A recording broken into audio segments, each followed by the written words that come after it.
Mesdames, Messieurs, bonjour. Très heureux de vous retrouver ici à Cournon, tout près de Clermont-Ferrand, dans le cadre du sommet de l'élevage. Alors, comment les coopératives génèrent de la valeur ajoutée dans les territoires? C'est le thème de notre débat.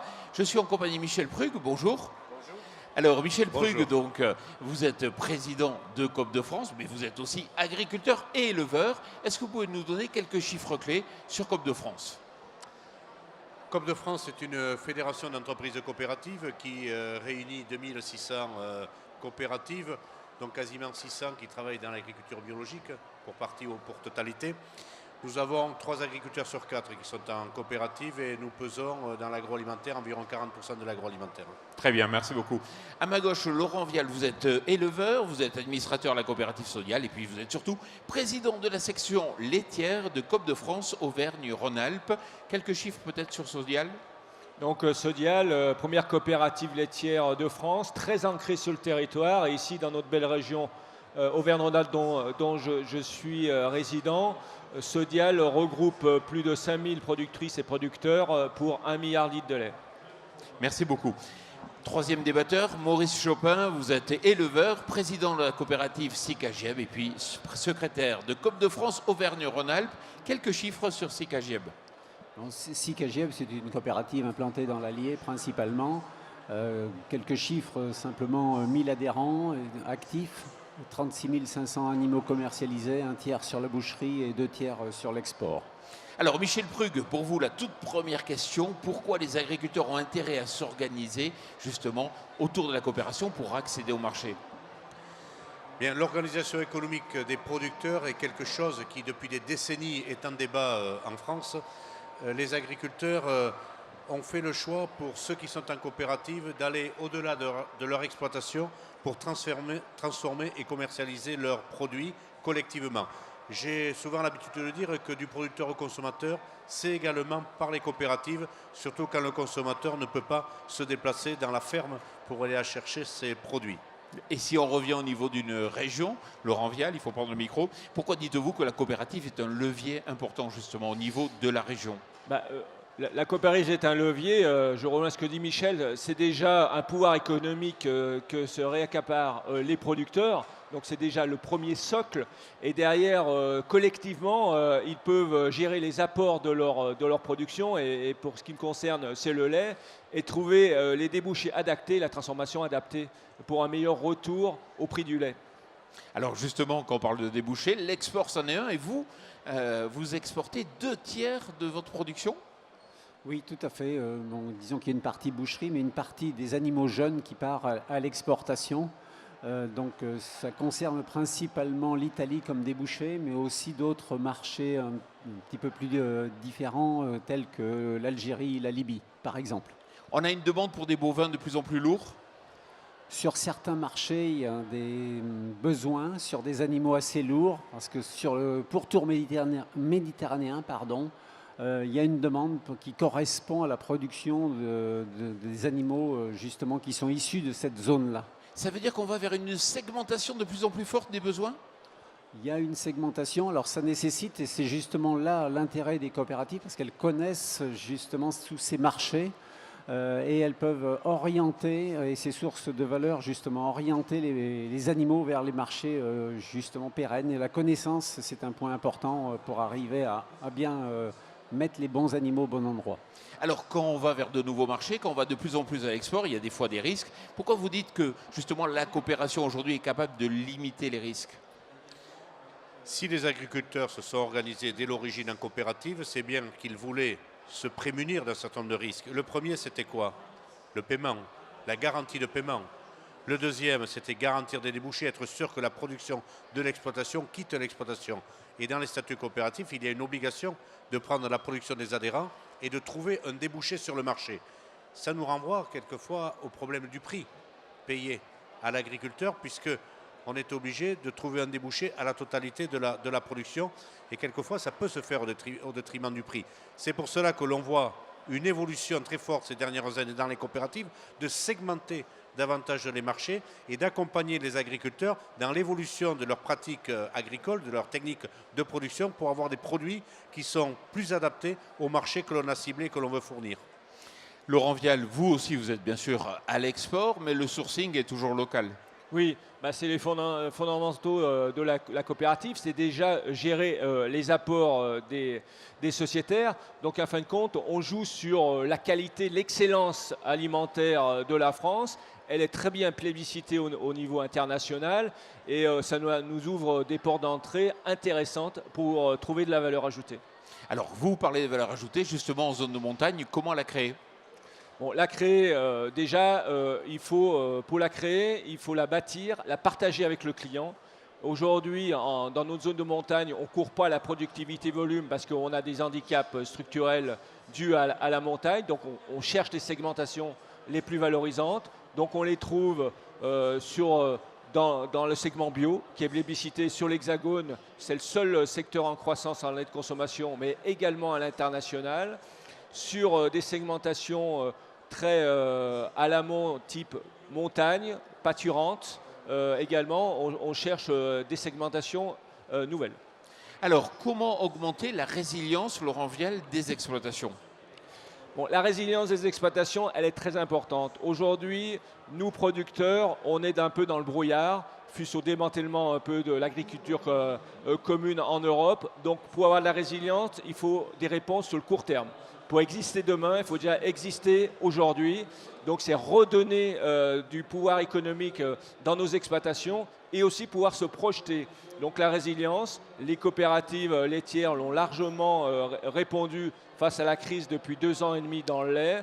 Elles ont renvoyé tout ou partie, tout le résultat des coopératives auprès des sociétaires. Et 80% des coopératives ont également consommer un peu de leurs réserves pour abonder des apports de trésorerie. Donc ça, c'est la réponse de court terme pour passer le cap et le mauvais temps. Là, on voit quand même que la filière laitière est en train de se décrisper. Il y a quand même un mieux. Donc il faut s'inscrire dans la continuité.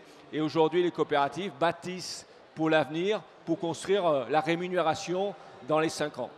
Alors vous dites qu'en zone de montagne, il y a des surcoûts liés à la collecte. Ouais. Quelque part, vous attendez une défiscalisation des carburants? Oui.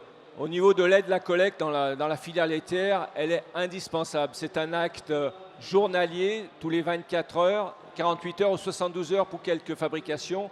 Donc c'est une charge très importante de collecte. Et en montagne, on a distingué un différentiel qui est important de 14 € millilitres, mais ça correspond à un impact pour la zone de montagne France, une charge de 50 millions d'euros à l'année. Donc on demande un allègement et une aide à la collecte qui a existé par le passé, mais qui a fondu comme neige au soleil, c'est le cas de le dire. Donc aujourd'hui, on a 3 axes qui permettent de soutenir l'aide à la collecte montagne. C'est une défiscalisation sur le carburant qui est passé à la loi montagne, qui demande une validation européenne, mais également une défiscalisation de la taxe patronale. Donc là, on a un projet de loi au PLFSS qui va être déposé. Et le 3e levier, qui est plutôt le soutien à l'investissement, mais qui est plutôt ciblé vers les nouveaux champs de compétences économiques des régions. Alors Maurice Chopin, vous pensez que l'engraissement local et l'abattage local, c'est certainement une carte qu'il faut jouer de façon très concrète. Et justement, vous avez mis en œuvre une forme de contractualisation. Est-ce que vous pouvez nous expliquer? Alors, la contractualisation, elle a été mise en place déjà par des coopératives, mais elle s'est étendue au niveau des régions, justement, sur un plan que Coop de France a contribué largement à bâtir et qui s'est appuyé sur un schéma. Contractualisation adossé à une caisse de sécurisation dans laquelle les éleveurs contribuent, les organisations de producteurs également, et les abatteurs. Donc il y a eu une forme d'engagement tripartite, voire quadripartite pour certains avec la grande distribution, pour sécuriser cette partie-là et donner un petit peu une stabilité aux revenus des engraisseurs, parce qu'on pense que quand même que c'est une source d'économie. On le dit souvent, l'agriculture a été un poids démographique et donc électoral important, elle l'a perdu. Il faut qu'elle montre un poids économique et la valeur ajoutée dans les exploitations et l'impact justement sur l'amont et l'aval est quand même beaucoup plus important quand il s'agit de faire transformer des produits sur place. Et pour les jeunes agriculteurs? Alors, pour les jeunes agriculteurs, à peu près toutes les coopératives que je représente ici ont mis en place une offre de services qui va d'une participation justement au capital social, d'une aide à la participation, de prise en compte et de financement de cheptel, voire d'accompagnement technique gratuite pour aider justement les jeunes dans leur démarche initiale et les accompagner. Parce que bon, on sait très bien qu'il y a une formation d'enseignement, mais il y a aussi quand même, on va dire, le terrain qui est important à prendre en compte. Michel Prug, comment vous réagissez? C'est des choses que vous revoyez à l'échelon national aussi? Oui, moi je suis très heureux de ces témoignages. COP de France a fait le choix de témoigner par la preuve. Et d'ailleurs, quand on va sur la plateforme numérique lacoopérationagricole.coop, nous avons les témoignages de coopératives sur comment elles accompagnent leurs adhérents. Accompagner un adhérent, c'est quoi? C'est, détecter le marché sur lequel nous serons compétitifs. Quand on a fait cela, nous apportons des débouchés. C'est faire tout un accompagnement technique tout au long de la filière. Je dis tout à l'heure, garantie de débouchés, garantie de paiement. Mais ça va plus loin que cela. On a parlé de l'installation des jeunes. On a parlé de la gestion des risques, qui est le sujet dominant pour notre agriculture aujourd'hui, après avoir réglé le débat de la rémunération de l'agriculteur. Mais la gestion des risques, c'est la capacité, en cas de crise, de rebondir. Et dans l'exemple qui vient de nous être cité, qui est essentiel, c'est que l'on a vu qu'on a pu intégrer dans le prix de revient du produit le coût de cette gestion des risques, financé par l'agriculteur, financé par la mutualisation au sein de la coopérative, financé par le client. Et le débat de l'agriculture aujourd'hui, dans la rémunération de l'agriculteur et la rentabilité des entreprises, c'est qu'on n'est pas rentré dans le travail de la construction des prix de revient complets. Et que l'on veut toujours laisser à la charge ces problématiques-là. La politique agricole a changé. La politique agricole commune a changé, les outils ne se sont pas adaptés. Nous portons, au-delà des débats sur les états généraux de l'alimentation, la demande que l'on puisse créer des outils diversifiés qui touchent l'agriculteur, qui puissent passer au travers de la coopérative, qui fassent appel à des assurances de type privé, mais également au soutien de l'État ou de l'Europe en cas de crise majeure. Et c'est la capacité de faire, vous savez, le métier de paysan, quand on est éleveur, c'est de faire des réserves pour nourrir les animaux, comme le foin. Mais sur le plan économique, c'est la même chose. C'est d'avoir des réserves financières pour pouvoir passer les mauvaises périodes. Et pour cela, l'agriculteur ne dégage plus les revenus nécessaires, les coopératives ne dégagent plus les revenus nécessaires pour être capable de faire ce soutien en termes de gestion de risque, mais également pour investir pour le futur. Alors, le bio, c'est quelque chose d'important pour les COP, puisqu'au mois de juin, ici à Lyon, a été signée une charte d'engagement en faveur donc, du bio. Pour vous, Laurent Vial, je pense que vous confirmez ce point que c'est stratégique. Comment vous pouvez aider justement à la structuration? Le bio, au niveau du marché, c'est plus un marché de niche, c'est vraiment un segment identifié également sur le marché de proximité en France, Europe, mais aussi à l'international. Donc aujourd'hui, on a des grands volets de déploiement du bio, donc il y a des conversions qui sont en train de se passer avec beaucoup de volontariat au niveau des producteurs. Il y a un vrai savoir-faire régional parce qu'on a quand même un creuset important de savoir-faire et c'est par l'exemple de son voisin qui est déjà en bio, ça permet de passer le cap de certaines solutions qu'il faut trouver pour les producteurs en conventionnel. Donc pour ça, il faut qu'on s'adosse aussi avec notre environnement d'aide au conseil, type chambre d'agriculture et autres qui sont des soutiens, mais également aussi nos collègues coopératives dans le végétal qui peuvent trouver aussi des sources d'approvisionnement bio dans les meilleures conditions à des accès à coûts maîtrisés. Alors, vous dites qu'il y a des marchés qui s'ouvrent et il faut y aller. Ouais. Par exemple, les marchés donc, des aliments non OGM, par exemple. Voilà. Alors le non-OGM, c'est un marché aujourd'hui qui est en train de s'identifier. Il est un peu plus identifié dans un marché de proximité, l'Allemagne. Aujourd'hui, ils vont bientôt passer de 30 à 50% de lait sous alimentation non OGM des troupeaux. Donc aujourd'hui, tout ce qui est exportation dans ce pays, nous sommes en train de bâtir une proposition de ce type. Donc la région est concernée puisque au niveau de ma coopérative Sodial à Saint-Germain-la-Prade, on va constituer une collecte issue de troupeaux, une alimentation non OGM. Mais il faut s'attendre que ce segment grandisse. Également pour le bio, on doit le faire dans une cohérence et une synergie des plus adaptées pour créer de la valeur, ne pas la consommer et la garder le plus intacte possible pour alimenter un marché accessible à tous et rémunérateur pour le producteur. Alors on a parlé des marchés étrangers, Maurice Chopin. C'est vrai qu'on a l'impression qu'aujourd'hui il faut réagir de plus en plus rapidement. C'est-à-dire que quand il y a un marché, le produit, il faut qu'il réponde exactement aux besoins et pour ça il faut être réactif. Du just-in-time quelque part aujourd'hui. Oui, c'est vrai que grosso modo, il faut quand même avoir une connaissance déjà de la production et du disponible dans les exploitations, parce qu'on a une connaissance donc des besoins sur ces marchés-là. Ils s'ouvrent de façon des fois assez spontanée, en fonction justement, bon, ils sont très fluctuants parce qu'il y a des risques très souvent politiques, voire des fois de fluctuations de marché. Sur l'export, par exemple, pays que je citais avec l'Algérie, avec la Libye, des fois on a des petits soucis comme ça d'adaptation de change. Il faut avoir une connaissance en amont et en aval du disponible pour savoir si on peut faire ou pas. Et est-ce qu'ils sont pérennes ces marchés? Alors, compte tenu de ce que je viens de dire, c'est quand même assez aléatoire. On a des marchés qui durent quand même. Bon, l'Italie est un marché stable. Bon, on dit toujours qu'il y aura une baisse d'activité sur ce pays-là, mais il y a eu des fluctuations au niveau de l'Europe, justement, par exemple la Pologne qui engraisse beaucoup plus et qui envoie beaucoup moins d'animaux sur le reste du marché européen. Donc ça crée des disponibilités pour le marché français. Sur les autres pays, c'est vrai que bon, on a vu les risques sanitaires sur l'Algérie avec des fermetures quand même de façon très rapide avec la découverte de fièvre afteuse. Donc on est sur quelque chose qui n'est pas très stable quand même.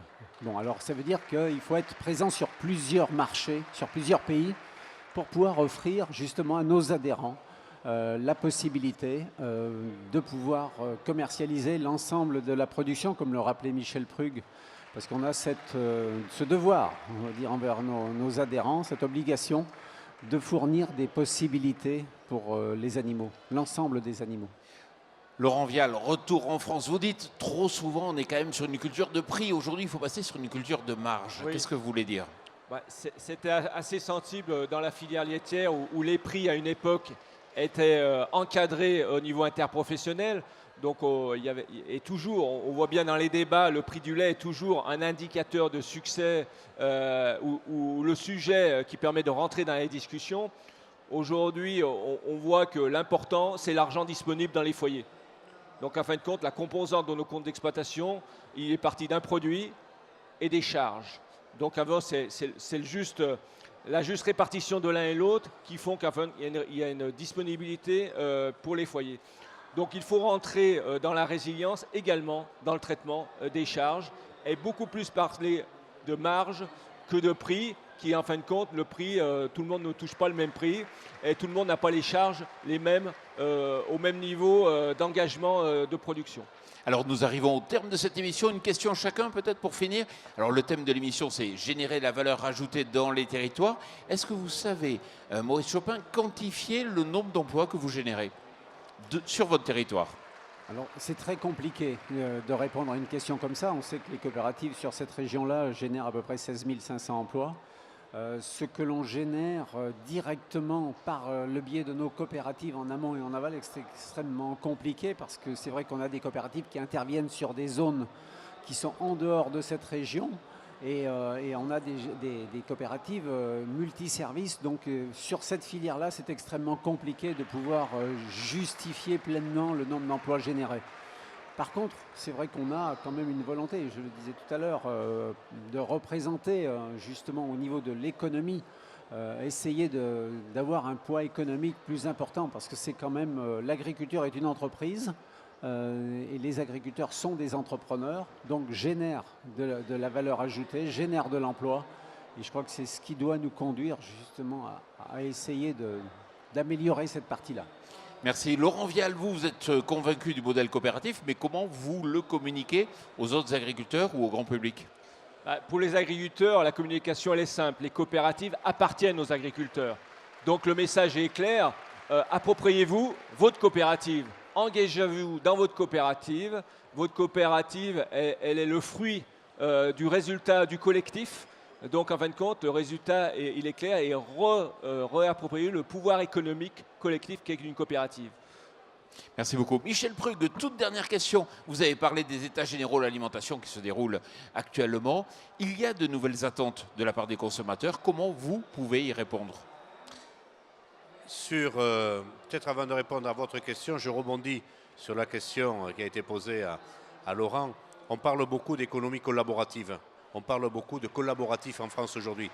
On voit la modernité des coopératives où on est vraiment dans le collaboratif et l'enjeu que l'on a, c'est de mettre les technologies modernes pour faciliter, donner de la fluidité et plus d'efficacité à notre action économique en coopérative. Sur l'état général de l'alimentation, clairement, l'enjeu, il est situé où? Il est situé sur le fait qu'on laisse la liberté d'entreprendre aux entreprises. Elles sont confrontées au marché. L'agriculture subit des fluctuations de production assez conséquentes, en particulier dans les productions végétales quand il y a des variations climatiques. Et sur les productions animales, on est souvent tributaire, comme on va à l'exportation, on est tributaire de l'évolution des marchés tel que ça a été expliqué.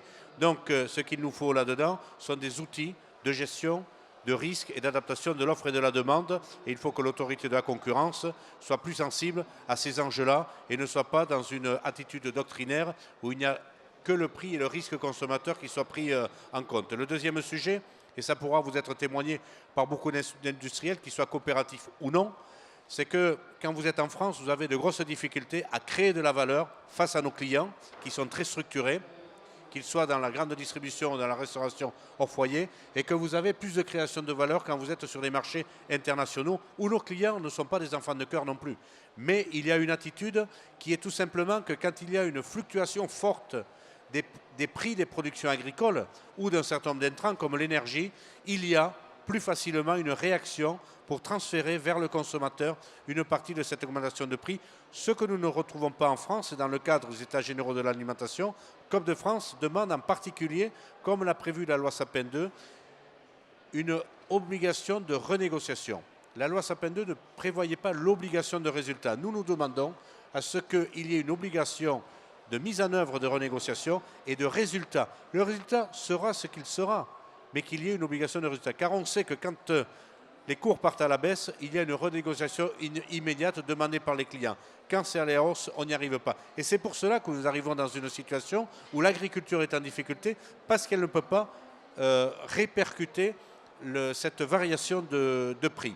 Donc c'est un des éléments. Nous avons fait un certain nombre de propositions et nous attendons avec impatience les premières synthèses qui vont être faites par le président de la République en espérant que tout le travail fourni par les coopératives agricoles, par leurs dirigeants élus, et souvent on oublie trop de dire, de rappeler que les coopératives, leur force vient de leurs élus et de la force de proposition qu'elles peuvent avoir. On parlait d'économie collaborative, on y est en plein dedans. Michel Prug, merci beaucoup. Laurent Vial, Maurice Chopin, merci beaucoup. Et puis merci à vous.